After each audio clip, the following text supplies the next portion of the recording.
My name is Emma Cox, and today we're going to be talking about voting, its history, the Electoral College, and our responsibility as citizens.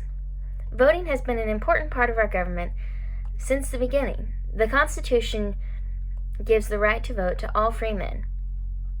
One of our founding fathers' main concerns was that the government would become too powerful and tyrannical. They decided to give the people the right to vote, which meant that the true power was in the hands of the people who were electing their government officials.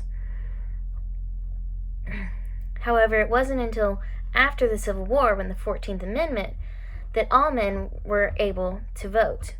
However, in the South, black codes and Jim Crow laws made it more difficult.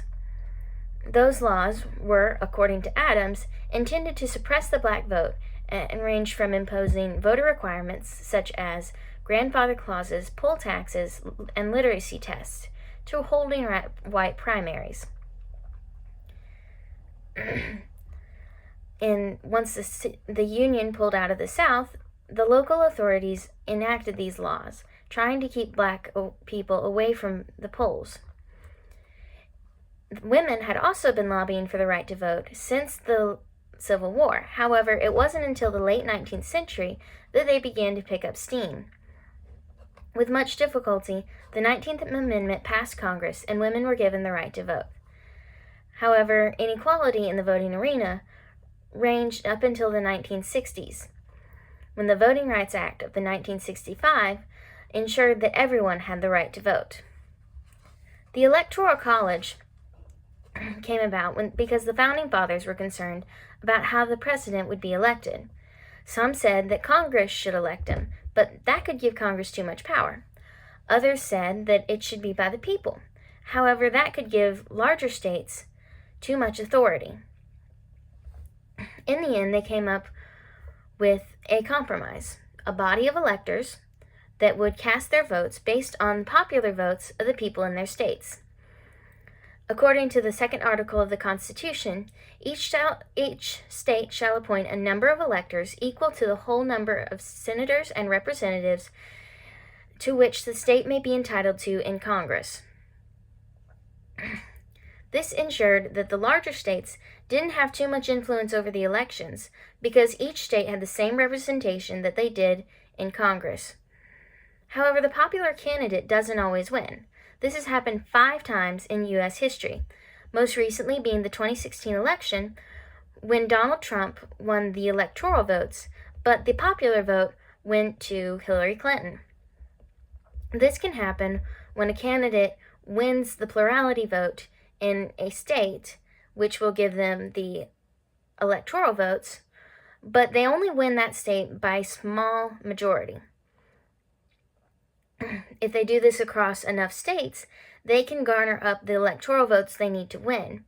However, the votes for another candidate nationwide may give them a larger plurality. So this has caused some people to believe that a popular vote would be better than the Electoral College.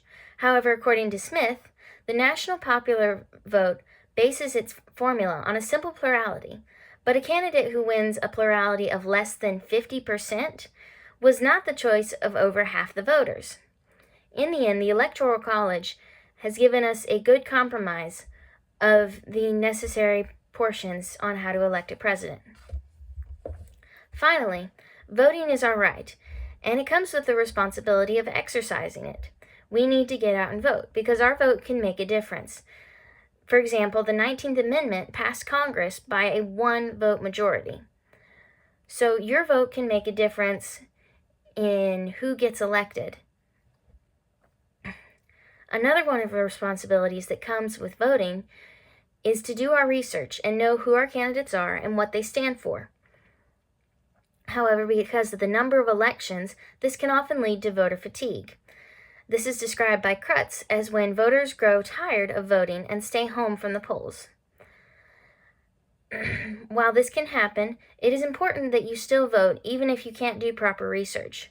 You can reach out to friends who keep tabs on the political arena and may know more about the candidates.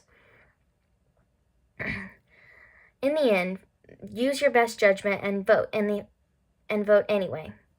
It is an essential part of our government, but it requires participation.